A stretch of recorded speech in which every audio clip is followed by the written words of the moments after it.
Alright, recently, Rock Galactic releases Update 35, Rival Incursion. This update is 100% stacked with content, including 4 new weapons, a battle pass that I wasn't really sold on till I figured out how it works, a new mission type filled with new enemies and bosses, and more. So take a seat, my friend, and let's talk about it. Okay, where do we begin? I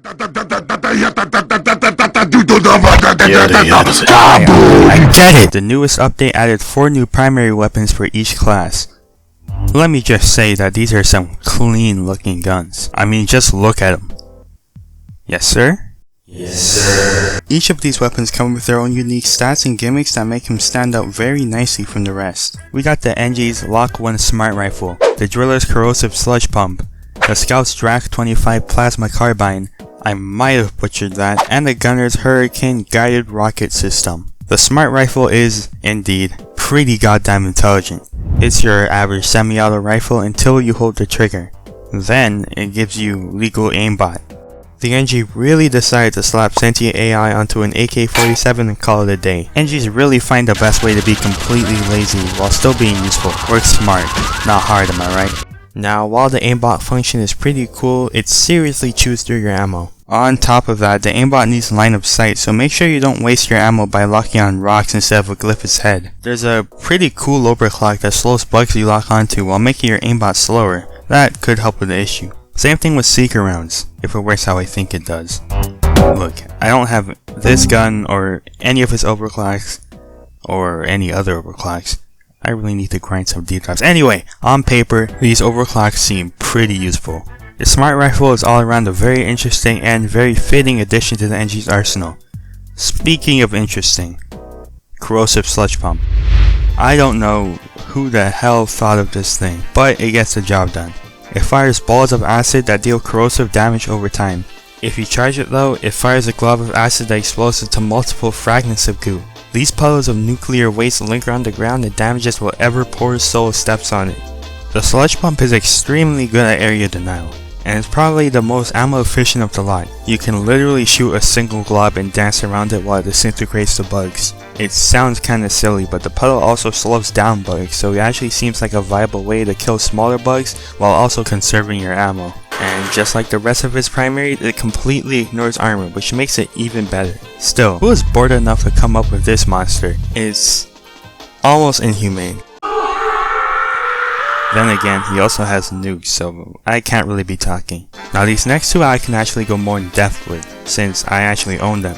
First, the Scout's Drac 25 Plasma Carbine. It spits a stream of plasma projectiles at your enemies while also running on a heat meter. This gun actually overheats instead of reloading. Now let me talk about what I actually like about the gun first. It's super accurate. I mean, insanely accurate. It's as if you're shooting a laser. There's an upgrade that further increases accuracy, but I actually think it's kinda overkill. It also looks and sounds amazing. I mean, just listen. That sounds like... I don't know what it sounds like, but it sounds good. Now for what I don't like. Overheating. And I mean, it's probably just me and my inability to let go of the trigger for 1 second to let it cool down. But Jesus, this thing overheats way too fast, even with upgrades to reduce its overheating. Don't get me wrong though, it's not as bad as the minigun, which takes an entire century to cool down. It takes only 2.5 seconds, which really isn't anything crazy. You can get an upgrade that lets you manually overheat the gun for less downtime, or you can be a man and get the upgrade that lets you shoot your gun faster when it's about to overheat, basically making this problem even worse. But no, overheating by itself isn't a problem, it's a lack of DPS. I mean, again, this is just me. Probably. Killing your average grunt isn't a problem, but you give me a Praetorian, or even a guard or slasher, and now we have some problems, especially with how lacking it is in ammo capacity and how quickly it goes through it. That's just where it falls short, and that's completely fine. It's not like the Scout doesn't have other options to deal with bigger enemies. You could upgrade it so it electrocutes enemies, and have your Zukov deal increased damage to bugs that are affected by electricity. And that's been working just fine, for me at least, to deal with the bigger boys. I am stupidly proud of myself for coming up with that combo. Still, despite its downsides, it's my favorite weapon for the Scout so far. The pistols take a close second, I just got these, they're sick! The Hurricane guided rocket system is the final new weapon. You got no idea how hyped I was when it got announced. We went from minigun, to cannon, to missile launcher. My man really likes big guns. So what if I like really big guns? Now, the Hurricane is indeed a missile launcher, and it does, without a doubt, have a guided rocket system.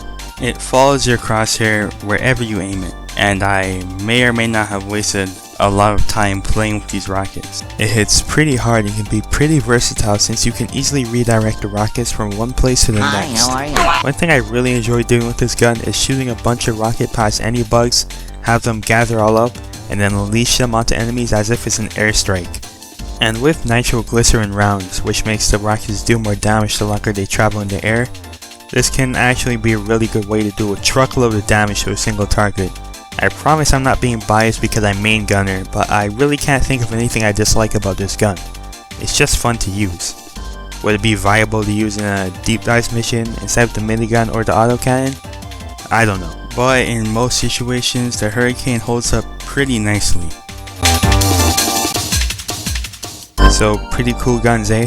I guess DRG was just feeling kinda generous to let us have these. What are those? What the hell is that? Oh man, this is not good news. Some random ass bots popped up out of nowhere and are now stealing data from Hoxes. Of course DRG isn't pleased, and it's again your job to do their dirty work. So what exactly are we dealing with here? Well, tiny bots, sniper bots, turret bots, flying bots, and a gigantic... The majority of encounters with these bots will be the new mission, Industrial Sabotage, where you're sent to investigate and exterminate the rival tech bots who decide to invade this planet. You'll find a data vault that houses a huge machine that's gathering info, but it's being protected by force fields. So now your job is to find the power stations that supply the shield, connect them to the hacking station, and defend while the hacking bot does its magic. After all power stations are shut down, you can remove the vault's backup batteries. Of course, the big mega boss bot will become agitated after you remove them, and now you gotta take on the big boss, the Caretaker. When activated, the Caretaker will reveal 4 shields on each of its sides. When all 4 are destroyed, it will reveal a weak point on one of its sides where it will be vulnerable to damage.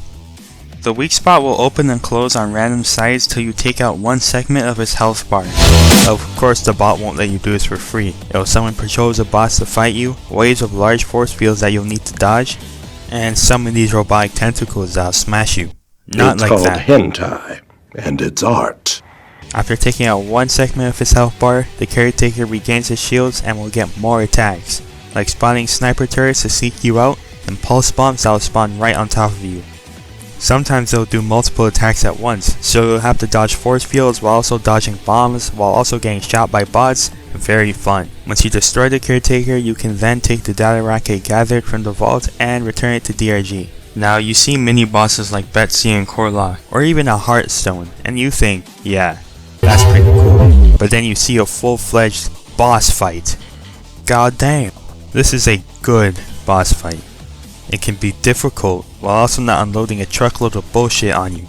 Instead, it unloads a friggin' whale on you. I wonder if Ghost Ship will add other bosses to the game. I know, it might be a bit too early to ask, but seriously, Liffid Queen. Wait, no, apparently she said, I don't know. Maybe you can add some giant sandworm or Mactera King or some crap. This opens up a lot of possibilities, and I can definitely wait a few years or longer to see stuff just as cool as this. I mentioned the existing mini-bosses a second ago, but there's a new mini-boss bot called the Prospector Drone. Now, the Prospector Drone is a pretty interesting dude since he isn't immediately out for blood. It's just prospecting. Crazy, right? The Prospector itself is completely passive, however it will call for backup when you get near it while shielding itself, so be prepared for that. Destroying it gives you a data cell you can deposit for fast summer performance points, but I'll get to that later. With a new update, you can also encounter Prospector data deposits that's basically the same as a power station and give a data cell when you hack them. These robot enemies can be pretty formidable with their tankiness and damage, but with how hard these guys are to crack, they come with many weaknesses. For example, literally any elemental damage to turn these guys to mush. Bots are also very susceptible to getting pickaxe smashed. You can even hack these guys. Thanks to this guy for telling me how. When the patrol bot dies, they have a chance to be hackable, where you then have to go through a series of minigames to then gain your own patrol bot. You can legit get a whole army of bots that'll fight for you, it's insane. Now let's take a step back and head back on the space route. Damn, did they give the upgrade terminals a glow up? I mean, it looks a lot cleaner. And they added more loadout slots? They're giving us even more customization as if it wasn't enough already. That's crazy. Now if you notice, this update is called Season 1, Rival Incursion, which means DRG is now doing themed seasons instead of just updates. With this, there is now a battle pass. Hear me out. Free battle pass. That's right. No garbage exclusive locked behind a paywall. No getting crumbs of cosmetics from the free section of the pass constantly telling you what you could have gotten if you just cough up the cash you broke as fuck. I don't really like battle passes, at least for paid games. Fortnite and Paladins, for example, get passes I guess, but $60 AAA games like COD? What are you doing, bro? I mean, is DRG the middle ground since it's $30? Nope, battle passes need your own video. Let's get back to the point! So the Performance Pass offers tons of unique cosmetics to earn through playing, like every other Battle Pass, but this time, for free. Like Fall Guys, remember that game? That's a pretty good game, I really got, again! Let's get back to the point! So, to progress through the 100 ranks of this pass, you'll need performance points, aka PP. To progress through a rank, you'll need 5,000 PP. You get, give or take, 1,500 PP per mission. Now to some, this PP isn't big enough, so you can get data cells to get bigger PP, or complete missions like playing with specific classes to get an enormous amount of PP. When you reach certain ranks or get data racks, you can also get scrip. Scrip is a currency that can be used at the cosmetic tree to unlock nodes that cost a single scrip each. Meaning on top of the free battle pass that gives cosmetics and materials, you can also go through this cosmetic tree for more mats, cosmetics, and weapon skins. Honestly guys, I think they're spoiling us. It's weirdly jarring.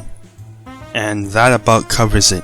From the new enemies, missions and weapons, to the nice quality of life changes, I am in love with this update.